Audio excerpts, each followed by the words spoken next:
அனைவருக்கும் வணக்கம். வருங்கால குரூப் 1 அரசு அதிகாரிகள் இத்தனை பேருக்கும் வணக்கம். ஸோ இன்னைக்கு வந்து நம்ம ஜிஎஸ் டெஸ்ட் இருக்கு இல்லையா, இதில் நம்ம பார்க்கக்கூடிய டாபிக் வந்து தமிழ் சொசைட்டி. சரியா?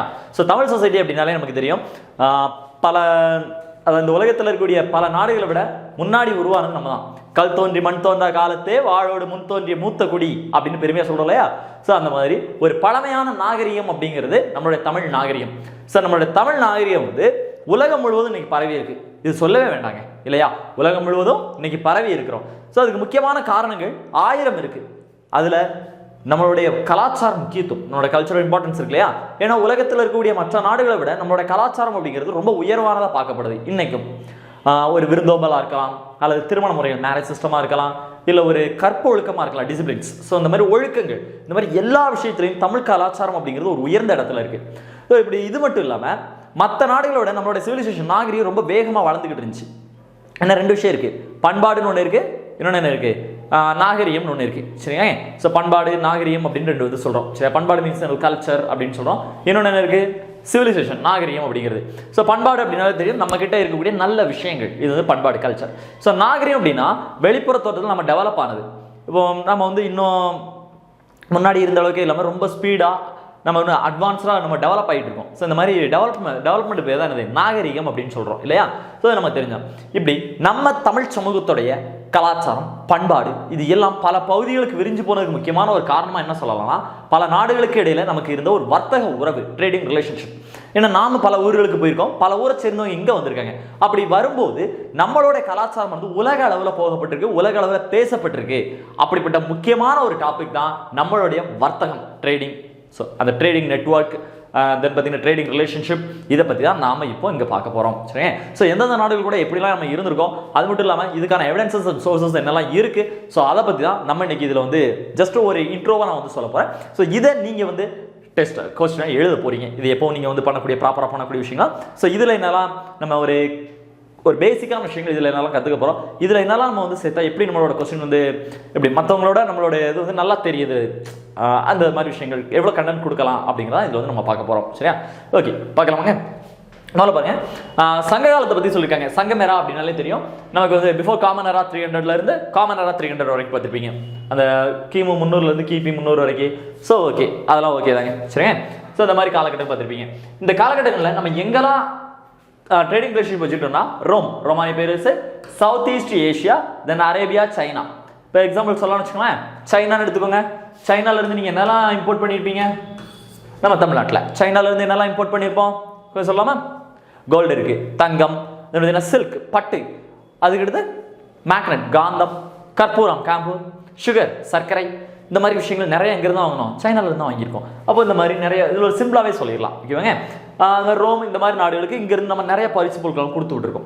அடுத்து பாருங்க, பல இலக்கிய தொல்பொருள் மற்றும் கல்வெட்டு ஆதாரங்கள் இந்த சகாப்தத்தில் வெளிநாட்டு வர்த்தகத்தை சான்றுகளாக உள்ளன.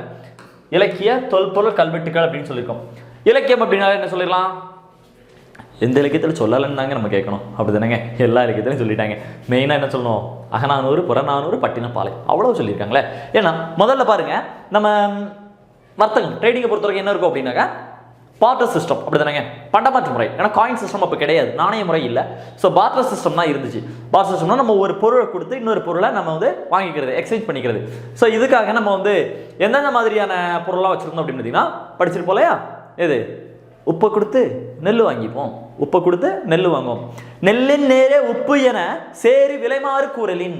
ஒரு பொண்ணு தெருவில் வித்துட்டு போகுதுங்க, நெல்லின் நேரே உப்பு அப்படின்னு சொல்லிட்டு போகிறாங்க. என்னது நெல், நீங்கள் எவ்வளோ நெல் கொடுக்குறீங்களோ நான் எவ்வளோ உப்பு கொடுக்குறேன், எக்ஸ்சேஞ்ச் பண்ணிக்கிட்டோமா, அவ்வளோதாங்க பண்டமாற்று முறை, பார்ட்டர் சிஸ்டம். சரி, இது அகநானூரில் இருக்குது, நம்ம 12th தமிழ் புக்கிலோட இருக்குது. சரியா? ஓகே, வேற எதில் பார்க்கலாம் அப்படின்னு பார்த்தீங்கன்னா, இதே அகநானூர் இன்னொன்று சொல்லுது இல்லைங்க, வெளிநாட்டு வர்த்தகத்தில் இருந்த பார்ட்டர் சிஸ்டம். பொன்னோடு வந்து கரியோடு பெயரும், பொன்னோடு வந்து கரியோடு பெயரும். காவிரி பூம்பட்டினத்தில் எதை கொண்டு வந்தாங்க, தங்கத்தை கொண்டு வந்து இறக்கிட்டு கரியை கொண்டு போனாங்க. அதாவது என்னது, மிளகை கொண்டு போயிருக்காங்க. அப்போ என்ன சொல்லியிருக்காங்க, நம்மளுடைய அந்த இதை பற்றி எவனாஸ் இருப்பாங்களா, இவங்க வந்து தங்கத்தை கொண்டு வந்துட்டு இங்கேருந்து பெப்பர் மிளகு எடுத்துகிட்டு போனால் சொல்லியிருக்கோம். இன்னும் இருக்கு, பாலோடு வந்து கூழோடு போயிடும். குறுந்தொகை சொல்லுது இல்லையா, பால் பொருளை கொடுத்துட்டு உணவுப் பொருளை வாங்கிட்டு போனாங்க. முல்லை நிலம் 1000 மக்கள் பால் பொருளை கொடுத்துட்டு மருத நிலத்திலிருந்து உணவுப் பொருளை வாங்கிட்டு போனாங்க. அதான் என்னது, பாலோடு வந்து கூழோடு போயிடும். அப்போ இந்த மாதிரி சில விஷயங்களை இலக்கிய ரீதியாக நீங்கள் சொல்ல முடியுது. சரியா, இலக்கிய ரீதியாக சொல்லலாம், இன்னும் நிறைய சொல்லலாம், போக சொல்கிறேன். ஓகேவா? சரி, இந்த மாதிரி தோல் பொருட்கள், கல்வெட்டுகள் பல நாடுகளில் கிடைச்சிருக்கு இல்லையா? நம்மளுடைய சில பொருட்கள்லாம் எங்கே கிடைச்சிருக்கு? பல நாடுகளில் வெளியில் வந்து கிடைக்கும். பார்த்தீங்கன்னா ஓமன், பஹ்ரைன், தாய்லாந்து, இந்த மாதிரி நாடுகளில் கிடைக்கக்கூடிய நிறைய விஷயங்கள் இருக்குது. ஸோ இந்த மாதிரி பொருட்கள் எல்லாமே வெளிநாடுகளில் கிடைக்கும். இதை வச்சு நம்ம என்ன தெரிஞ்சுக்கிறோம்? நாம இங்கேருந்து பல நாடுகளுக்கு வர்த்தக உறவு வச்சுக்கிட்டோம் தெரிஞ்சுக்கலாம். இந்த மாதிரி கல்வெட்டுகள், தொல்லியல் ஆய்வுகள் கிடைக்கும். ஓகேவா? நந்திரிச்சில சங்க இலக்கியத்தில் பட்டினப்பாலை பரபரப்பான துறைமுகமாக இருந்த பூம்புகார், அந்த காவிரி பூப்பண்டத்தை பற்றி சூப்பராக சொல்லியிருப்பாங்க. ஸோ அங்கே கூட நம்ம வந்து ஒரு மெரைன் மியூசியம் ஒன்று வச்சுருக்கோம்லங்க. அதாவது காவிரி பூப்பட்டினம் இருக்கு இல்லையா, பூம்புகார் இன்னைக்கு மயிலாடுதுறை டிஸ்ட்ரிக்ட்ல இருக்கு. ஸோ அங்கே வந்து மெரைன் மியூசியம், கடல்சார் அருங்காட்சியகம்னு ஒன்று வச்சிருக்கோம். அந்த பழைய பூம்புகார் அழிஞ்சு போச்சுங்க, இன்னைக்கு கடலுக்குள்ள இருக்கு. அங்கே போய் ஆராய்ச்சி பண்ணியிருக்காங்க. 1995, 96 பார்த்தீங்கன்னா அங்கே போயிட்டு அண்டர் வாட்டர் எக்ஸ்கவேஷன், கடல் அடி அருங்காட்சியகம் பண்ணியிருக்கோம் 95, 96. ஸோ உள்ள கிடைச்சாலும் பார்த்தீங்கன்னா இந்த அலுமினியம் பிரிக்ஸ், அலுமினியம் கட்டிகள் அவ்வளோ கிடைக்குது. அப்போ என்னது, நம்ம பல நாடுகளுக்கு இடையில வர்த்தகம் பண்ணதுக்கான தடயங்கள் எங்கே கிடைச்சிருக்குன்னா பூம்புகாரோட கடலுக்குள்ள கிடைக்குது. இந்த மாதிரி பொருளெல்லாம் வைக்கிறதுக்காக தான் ஒரு மெரைன் மியூசியம் எங்கே வச்சிருக்கோம், பூம்புகாரில் வச்சிருக்கோம். அப்போ பாருங்க, இந்த மாதிரி விஷயங்கள்லாம் நம்ம தெரிஞ்சுக்க முடியுது. ஓகே, இந்த அகநானூரில் சொன்னதெல்லாம் இப்போ சொன்னோமாங்க, இந்த மாதிரி ஏகப்பட்டது இருக்குங்க. சிலப்பதிகாரம், புகார் துறைமுகத்தை பற்றி சிலப்பதிகாரம் சொன்னது இருக்கலாம். மணிமேகலை, எல்லாம் மணிமேகலாம் ஒரு லைன் சொல்லியிருப்பாங்க பாருங்க.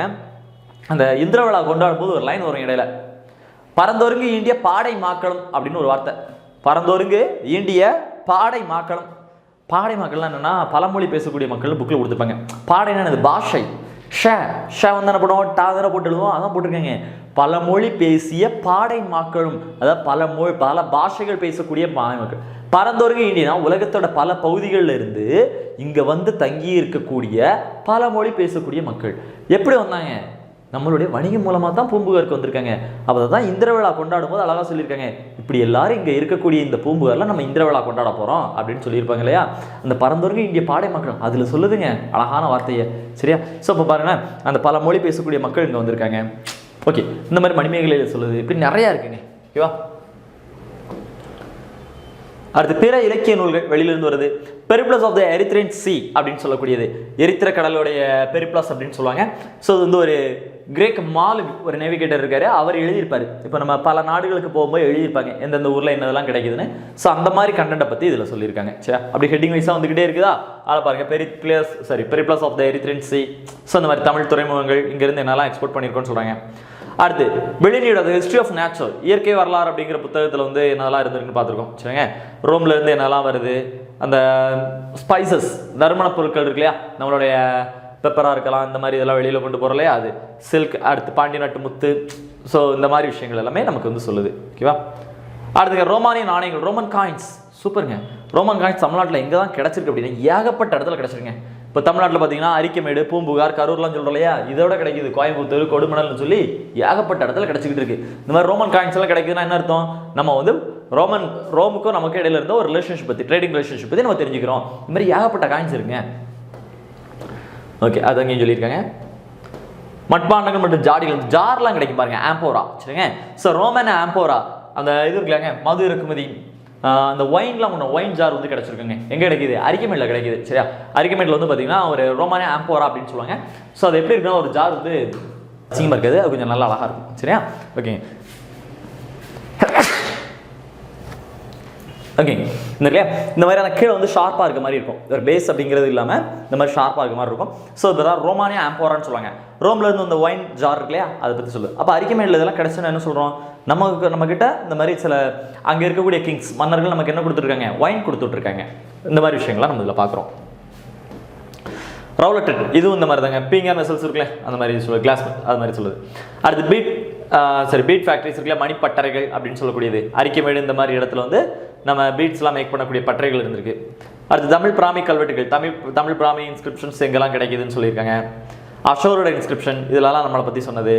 அடுத்து பூம்புகார்லேருந்து என்னதெல்லாம் எக்ஸ்போர்ட் பண்ணோம், என்னதெல்லாம் இம்போர்ட் பண்ணியிருக்கோம், இதெல்லாம் சொல்லுவாங்க இல்லையா. இப்போ பூம்புகார்லேருந்து நம்ம பல நாடுகளுக்கு எக்ஸ்போர்ட் பண்ணுறாங்க. பூம்புகாரை பொறுத்த வரைக்கும் நம்ம பல நாடுகளுக்கு எக்ஸ்போர்ட் பண்ணியிருக்கோம். ஸோ அப்படி என்னெல்லாம் எக்ஸ்போர்ட் பண்ணோம் அப்படின்னு பார்த்தீங்கன்னா, ஃபர்ஸ்ட்டுங்க சாண்டல்வுட் அண்ட் அகர்வுட், அதாவது சந்தனக்கட்டை. அதுக்கப்புறம் என்ன இருக்குது? அகில் அப்படின்னு சொல்லுவோம் இல்லையா. இதெல்லாம் எங்கேருந்து வந்திருக்கு? வெஸ்டர்ன் காட்ஸ் மேற்கு மலைகள்லேருந்து பூம்புகாருக்கு கொண்டு வந்து பூம்புகார்லேருந்து எக்ஸ்போர்ட் ஆகுது. சரியா? அப்போ எங்கே இருந்து பூம்புகாருக்கு வந்துச்சுன்னு நம்ம தெரிஞ்சுக்கணும். இதெல்லாம் வந்திருக்கு சாண்டல்வுட் அண்ட் அகர்வுட், சந்தனம் மற்றும் மகிழ். தென் வேற மயில் தொகை, அதுவும் எங்கேருந்து வந்திருக்கும்? மயில் தொகை அண்ட் ஐவரி, தந்தங்கள், இதெல்லாம் எங்கேருந்து வந்திருக்கு? நமக்கு மேற்கு மலைகள் வெஸ்டர்ன் காட்ஸ்லேருந்து வந்திருக்கு. சரியா? அடுத்து பாருங்க பீட்ஸ், மணிக்கற்கள் இருக்கு இல்லையா, இது எங்கேருந்து வந்திருக்கு? நார்த்தன் மவுண்டைன்ஸ், எங்கே? வடக்கு மலைகள்ல இருந்து வருது. கோல்டு, தங்கம் எங்க இருந்து? சைனால இருந்து வந்திருக்கும். ஸோ வடக்கு மலைகள் கூட சொல்லிக்கலாம். ஸ்பைசஸ், நறுமண பொருட்கள் எங்க இருந்து வந்திருக்கும்? மலபார்ல இருந்து வந்திருக்கு. ஃபுட் ஐட்டம்ஸ், உணவுப் பொருள் எங்க இருந்துன்னா ஈழத்துல இருந்து, சிலோன்ல இருந்து பூம்புகார் வருது. இப்படி நிறைய பொருட்களை எங்க கொண்டு வரோம்? நம்ம பூம்புகாருக்கு கொண்டு வந்து பூம்புகார்ல இருந்து வெளியில எக்ஸ்போர்ட் பண்றோம். சரிங்க? ஸோ அந்த மாதிரி விஷயங்களெல்லாம் நீங்க இங்க சொல்லலாம். இப்போ பூம்புகார் இவ்வளவு சொன்னோம்லங்க, பூம்புகார்ல இருந்து இவ்வளவு நம்மலாம் எக்ஸ்போர்ட் பண்றோம், அரேபியால இருந்து குதிரையை இம்போர்ட் பண்றோம், இந்த மாதிரி விஷயங்கள்லாம் இருக்கு. ஸோ இதுக்காகலாம் பார்த்தீங்கன்னா பூம்புகாரில் லைட் ஹவுசஸ் இருக்கு. ஏன்னா வெளியிலேருந்து வரும்போது நிறைய கப்பல்களுக்கு வழிகாட்டுறதுக்காக லைட் ஹவுசஸ், நம்மளுடைய கலங்கரை விளக்கங்கள் இருக்கு. வரக்கூடிய பொருளுக்கு வந்து எக்ஸைஸ் டியூட்டி, சுங்க வரிகள் போடுறதுக்காக கஸ்டம்ஸ் ஆஃபீஸர்ஸ், சுங்க அதிகாரிகள் இருந்திருக்காங்க. அதுவும் இல்லாமல் வணிகம் அப்படிங்கிற எப்படி ஜென்யூனா நேர்மையாக நடந்திருக்குங்க. ஸோ அந்த ஒரு லாயலாக இருந்ததுக்கான விஷயங்கள் சொல்லியிருப்பாங்க இல்லையா, கொடுப்பதும் குறைபடாது, கொள்வதும் மிகை கொள்ளாது. சூப்பரான ஒரு வார்த்தை இல்லையா? கொடுப்பதும் குறைபடாது, கொள்வதும் மிகை கொள்ளாது. குறையா பொருளை கொடுக்கவும் மாட்டாங்க, அதிகமாக காசை வாங்கவும் மாட்டாங்க. அப்படிப்பட்ட ஊர் எது? பூம்புகார். அடுத்து பாருங்க, நடுவு நின்ற நன்னெஞ்சினோர், நடுவு நின்ற நன்னெஞ்சினோர், அதாவது நேர்மையாக இருந்து இருக்கக்கூடிய வணிகர்கள் பூம்புகாரில். பட்டினப்பாலை இந்த 2 பாட்டையும் சொல்லுது.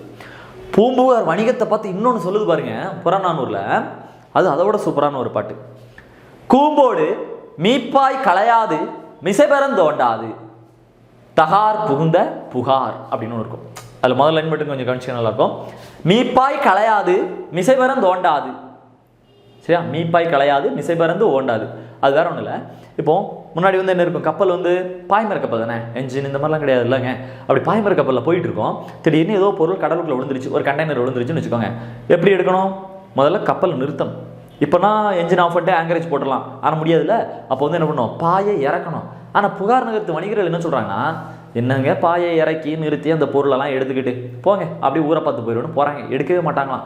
மீப்பாய் களையாது, அந்த பாயை சுருக்காம மிசைபெறன் தோண்டாது, கடல் மேலே விழுந்த பொருளை எடுக்காமல் வந்துடுவாங்களாம். இப்படி கடலில் விழுந்த பொருளை கூட எடுக்காமல் வர அளவுக்கு செல்வ செழிப்பான வணிகர்கள் வாழ்ந்த ஊர் தான் பூம்புகார்னு புறநானூரில் உறையூர் குமட்டூர் கண்ணனார் பாடியிருக்காரு. சூப்பரான ஒரு பாட்டு இல்லைங்க. அப்போது இந்த மாதிரி விஷயங்கள்லாம் இதில் சொல்லப்படுது. ஓகே,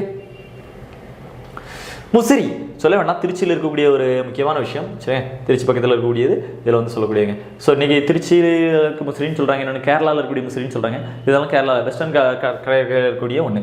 கொற்கை பாண்டிய நாட்டில் இருக்கக்கூடிய ஒன்று, முத்துக்களுக்கு ரொம்ப ஃபேமஸான ஒன்றுன்னு சொல்லலாம், பாண்டிய நாட்டோடையது. ஓகேவா?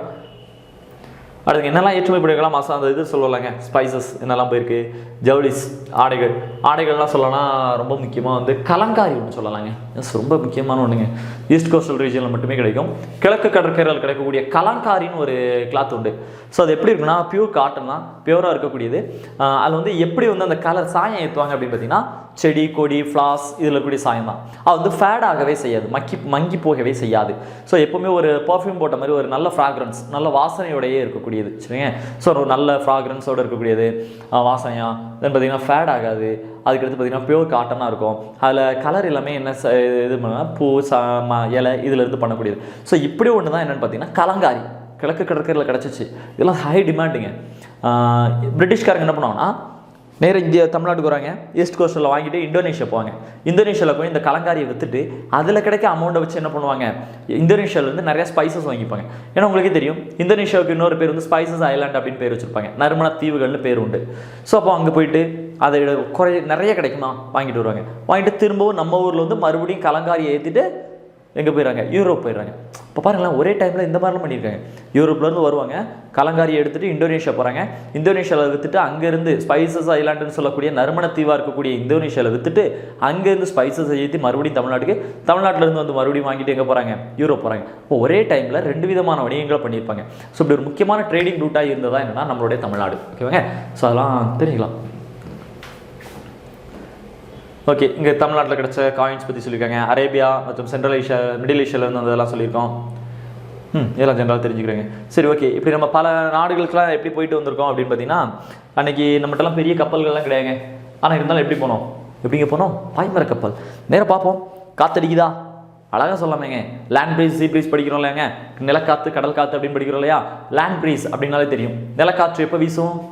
ஈவினிங் டைமில். சரிங்க, லேண்ட் ப்ரீஸ் இருக்கு இல்லையா, ஈவினிங் டைமில் காற்று வீசும்போது படகை கொண்டு ஓரத்தில் விட்டால் அதுவே தள்ளிட்டு போயிடும் கடலுக்குள்ளே. முடிஞ்சு போச்சு லேண்ட் ப்ரீஸ். நிலக்காற்று காசா ஈவினிங்கில். ஓகே, பகல் நேரத்தில் பாருங்கள், காலையில் மத்தியானம் ஆகும்போது பார்த்தீங்கன்னு வச்சுக்கோங்களேன், கடல் காற்று சீ ப்ரீஸ். ஸோ அப்போ அங்கேருந்து வெளியில் வர்றது ஈஸி. ஈவினிங் இங்கேருந்து கடலுக்குள்ளே போவோம், மார்னிங் கடலுக்குள்ளே இருந்து வெளியில் வரும். Sea breeze, land breeze. சிம்பிளாக சொல்ல போனால் கடல் காற்று நிலக்காற்றை வச்சு நம்ம எப்படிலாம் இது பண்ணியிருக்கோன்னு. இன்னும் பல நாடுகளுக்கு போகும்போது கடலில் நீரோட்டம், வாட்டர் கரண்ட் இருக்கு இல்லையா, வாட்டர் கரண்ட்டை கரெக்டாக தெரிஞ்சு வச்சுக்கிறது. முக்கியமாக இந்த ஆமைகள் இருக்கும். ஆமைலாம் என்ன பண்ணுவோம்னா, சீ டர்ட்டில் இருக்கு இல்லையா, ஆமைகள் வந்து ஒவ்வொரு சீசனுக்கும் ஒரு இடத்துல போய் முட்டை போடும். இந்த மாதிரி அந்த ஒரு மேக்னெட்டிக் ஃபீல்டு, காந்தப்புலத்தை வச்சு அது ட்ராவல் பண்ணும். ஸோ அந்த ஆமைகளை வச்சு ஆமை போகக்கூடிய திசை என்ன அப்படின்னு பார்த்து, ஆமை போகக்கூடிய திசையை பார்த்து அது வழியாக கப்பல் செலுத்துறது நம்ம சோழ தேசம். சரிங்க, ஸோ அப்படிலாம் பல நாடுகளை நம்ம கண்டுபிடிச்சிருக்கோம். வாட்டர் கரண்ட், அந்த நீரோட்டம் இருக்கு இல்லையா, அதில் கொண்டு கப்பலை விட்டோம்னா ஈஸியாக தள்ளிட்டு போயிடும். அதை வச்சு நம்ம வந்து வணிகம் பண்ணியிருக்கோம். சாதாரணமாக சீ ப்ரீஸ், லேண்ட் ப்ரீஸ் மட்டும் இல்லைங்க, இந்த மாதிரி ஆமைகளை பின்பற்றி பல நாடுகளை நம்ம கண்டுபிடிச்சிருக்கோம். பார்த்திங்கன்னா அந்த வாட்டர் கரண்ட், நீரோட்டங்கள் வழியாக நம்ம பல நாடுகளுக்கு போயிருக்கோம். அது மாதிரி கடல்லே காற்று வீசும் பார்த்திங்களா, அந்த மான்சூன், இந்த மாதிரி சில காற்றுகள்லாம் இருக்கு இல்லையா. ஸோ இந்த பிளானட்டரி விண்ட்ஸ், கோள் காற்றுகள், இந்த மாதிரி நிறைய காற்றுகள்லாம் படிப்போம் பார்த்தீங்களா. ஸோ இந்த காற்றுகளை பயன்படுத்தி நம்ம வந்து பல நாடுகளுக்கு போயிருக்கோம். இது தான் கரிகால சோழன் வந்து வெண்ணி பரந்தலை போரில் ஜெயிக்கும் போது ஒரு அம்மா பாடியிருப்பாங்களே, வெண்ணி குயத்தியார், அழகாக பாடியிருப்பாங்க இல்லைங்க.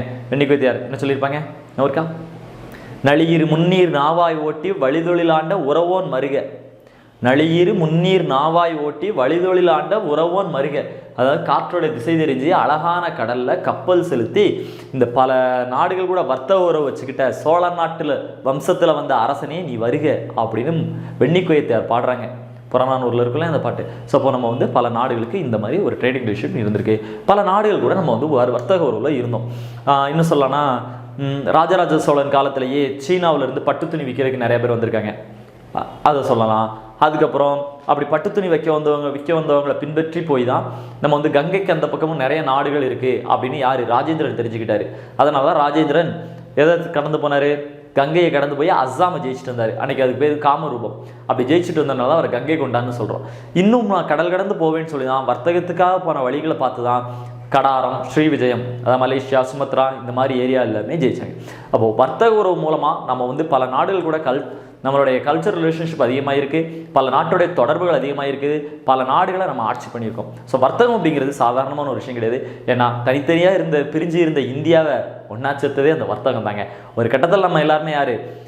நிறைய தனித்தனியாக பிரிஞ்சு தான் இருந்தோம். ஆனால் ஒரு காலத்தில் பிரிட்டிஷ்காரங்களாம் வந்து வர்த்தகத்துக்கு வந்தவங்க நம்மளை ஒன்று செஞ்சுருக்கேன். வர்த்தகம் அப்படிங்கிறது எல்லாரையும் ஒன்றிணைக்கக்கூடியது. அது மட்டும் இல்லாமல் பல நாடுகள் கூட கலாச்சார உறவுக்கு ஒரு வழிவகுக்கக்கூடியது அப்படின்னு கூட சொல்லலாம். ஸோ அப்படிப்பட்ட முக்கியமான டாபிக் தான் இப்போ பார்த்துருக்கீங்க. இதில் உங்களுக்கான கொஸ்டின் என்ன அப்படின்னு பார்த்தீங்கன்னா 15 மார்க் கொஸ்டின்ஸ், ஒரு 250 வேர்ட்ஸ். ஓகேவாங்க, அதில் நீங்கள் வந்து எழுத போகிறீங்க. சங்க காலத்தில் வெளிநாட்டு வர்த்தகத்தை வெளிப்படுத்தும் ஆதாரங்களை விவரிக்கவும். Describe the sources that reveal the foreign trade during the Sangam age. சங்க காலத்தில் நம்மளோட வெளிநாட்டு வர்த்தகத்தை பற்றி சொல்கிறது. சரியா? வெளிநாட்டு வர்த்தகம் இப்போ சொன்னலையா, இதில் இடையில பாடல் வரிகளை அந்த மாதிரி கொஞ்சம் மேற்கோள் காட்டினீங்கன்னா சூப்பராக இருக்கும். ஸோ சின்ன சின்ன ஹெட்டிங்ஸ் தான் போட போகிறீங்க.